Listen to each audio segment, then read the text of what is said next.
Buenos días, soy Vanessa Vallejo y este es el podcast del Pan Am Post.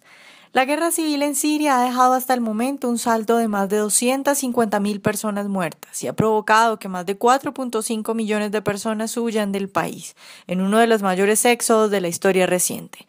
En nuestro podcast de hoy, con Ángelo Flores, internacionalista con estudios en ciencia política de la Universidad de Gotemburgo, hablaremos de uno de los peores y más sangrientos conflictos de la actualidad. En nuestra emisión de hoy, orígenes, intervencionismo, Estado Islámico y los factores fundamentales que hay que considerar para entender el conflicto en Siria. Ángelo, buenos días y muchas gracias por estar hoy con nosotros. Hola Vanessa, buenos días, ¿qué tal? Con mucho gusto. Ángelo, pues yo quiero que para que empecemos poniendo en contexto el problema de la guerra en Siria, que empezó como un levantamiento pacífico contra Bashar al-Assad y se convirtió en una brutal y sangrienta guerra civil con diferentes bandos, pues yo quisiera empezar pidiéndote que nos cuentes cuáles son los orígenes de esta guerra y pues por supuesto cuál es el papel que juega el Estado Islámico en ella. Bueno, los antecedentes de la guerra civil siria son bastante complejos y un poquito alejados de los tiempos actuales. Yo diría que la guerra civil siria tiene sus orígenes en los años 60, años 70, cuando el mundo árabe está dividido en dos grandes bloques. Entonces, por un lado están las monarquías absolutas, por el otro lado estarían los países panarabistas. Digamos que hay un tercer bando que surge en los años 60 y 70, pero que va a empezar a tomar fuerza a partir de los años 80. Entonces, para los años 60 y 70 hay dos grandes bloques, como te comentaba, las monarquías absolutas y los gobiernos panarabistas, los dos estatistas profundamente enemigos de la libertad, enemigos del liberalismo. Y Siria durante estos años 60-70 va a tomar partido por el lado de los panarabistas. Entonces va a subir al poder hacia los años 70 un señor llamado Hafez al-Assad. Hafez al-Assad es un nacionalista árabe que busca la unidad de todos los pueblos que hablan árabe en torno a un Estado. Este señor entonces va a controlar la vida política de Siria desde los años 70 hasta principios de los años 90. A partir de principios de los años 90 va a surgir su hijo, Bashar al-Assad. Él va a ser el gobernante de Siria y va a gobernar sobre Siria con mano de hierro. Va a estimular un sistema político que, como te decía, es nacionalista, pero que también va a tener componentes socialistas. Entonces, Siria se va a llamar República Árabe Socialista de Siria. El gobierno va a controlar la economía del país. La iniciativa privada va a estar bastante regulada y por supuesto las libertades individuales pues van a ser prácticamente inexistentes. Claro, ¿y cuál es el papel que juega el Estado Islámico en este momento en la guerra en Siria? Bueno, ¿qué pasa entonces con Bashar al-Assad? Que durante la llamada primavera árabe va a enfrentarse a muchos grupos de sirios que van a estar en contra de ese modelo socialista, de ese modelo nacionalista.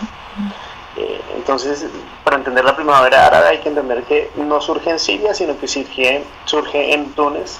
En Túnez entonces va a haber una coalición amplia de gente que va a estar en contra de su gobierno también panarabista. En Egipto va a pasar lo mismo y en Siria también va a pasar lo mismo. Posteriormente en Libia también.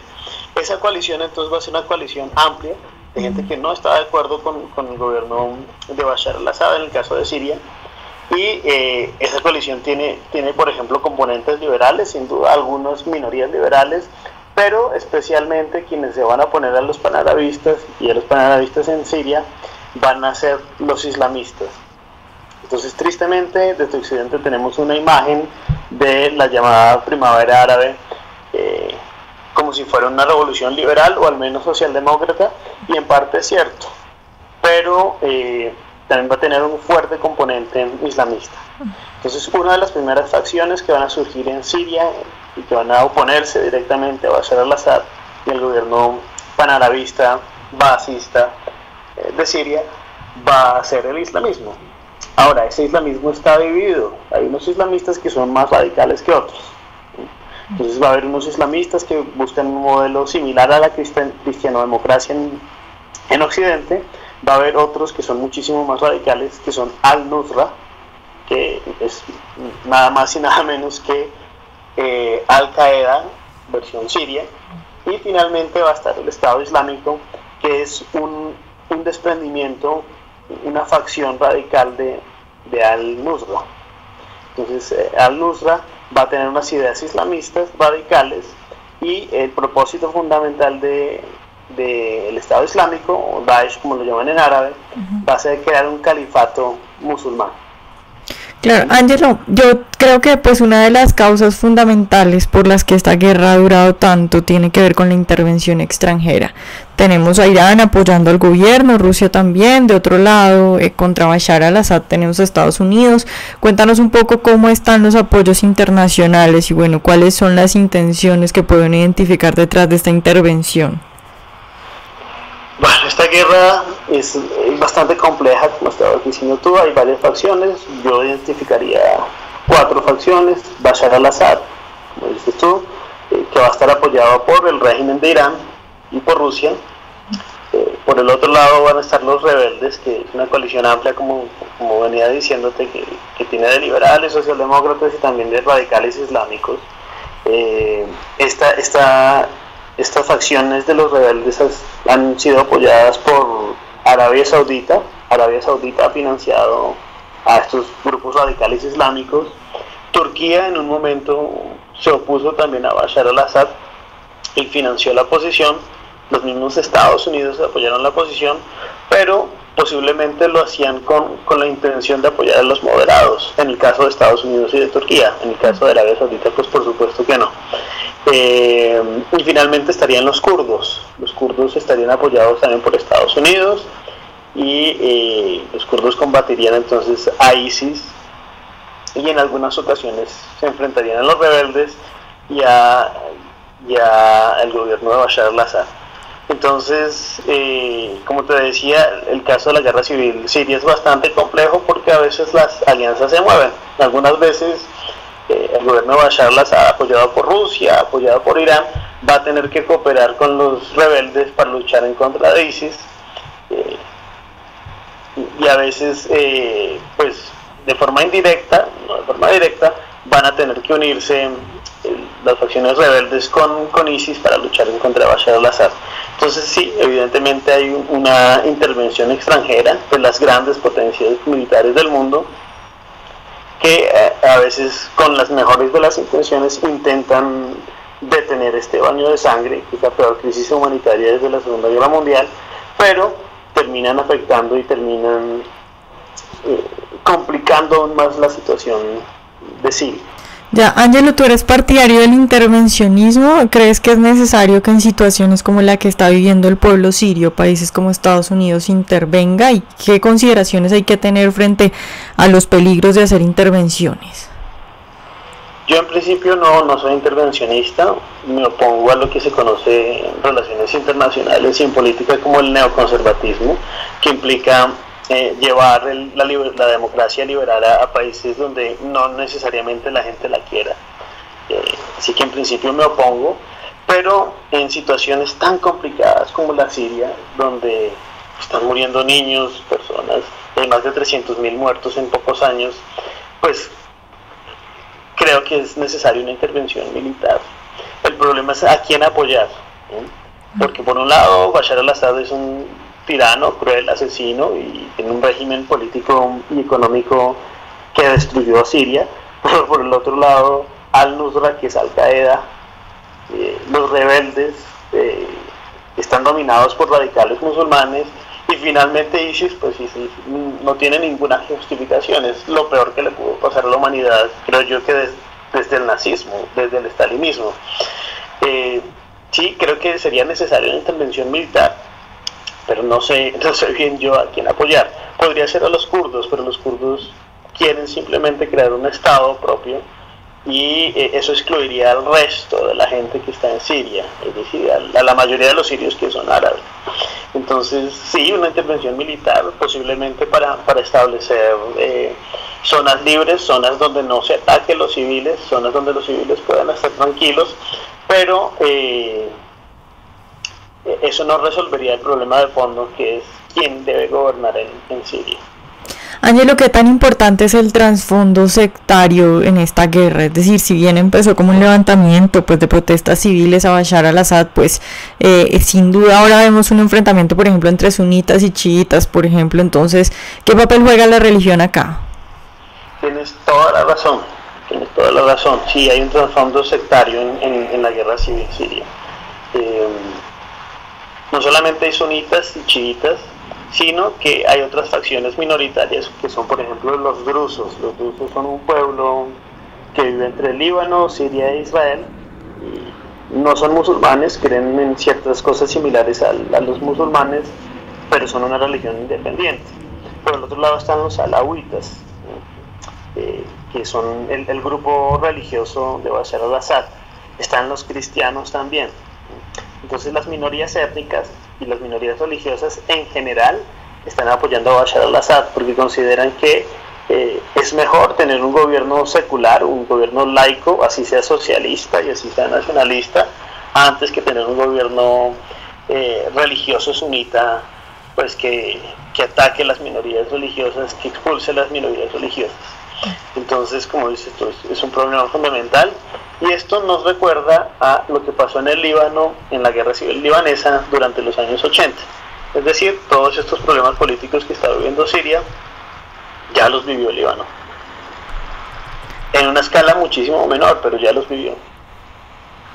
Claro. Ángelo, hasta febrero de 2016 casi 5 millones de personas habían huido de Siria, la mayoría mujeres y niños. Los países vecinos como Líbano, Jordania, Turquía están enfrentando pues una crisis para albergar a toda esta gente, que es uno de los mayores éxodos de refugiados de la historia reciente, y se considera que el 10% de refugiados ha buscado asilo en Europa, que está pasando también una situación complicada. ¿Cómo está manejando Europa este tema de la inmigración por esta guerra en Siria?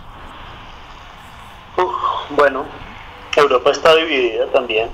Hay unos países que recibían de puertas abiertas a los refugiados sirios, y hay otros que son muchísimo más hostiles. Yo creo que no se puede apuntar con el dedo y decir simplemente es que esta gente no recibe a los sirios porque es mala o porque es nacionalista. En algunos casos sí, por ejemplo en el caso húngaro, pero creo que la mayoría de países europeos hacen lo que pueden.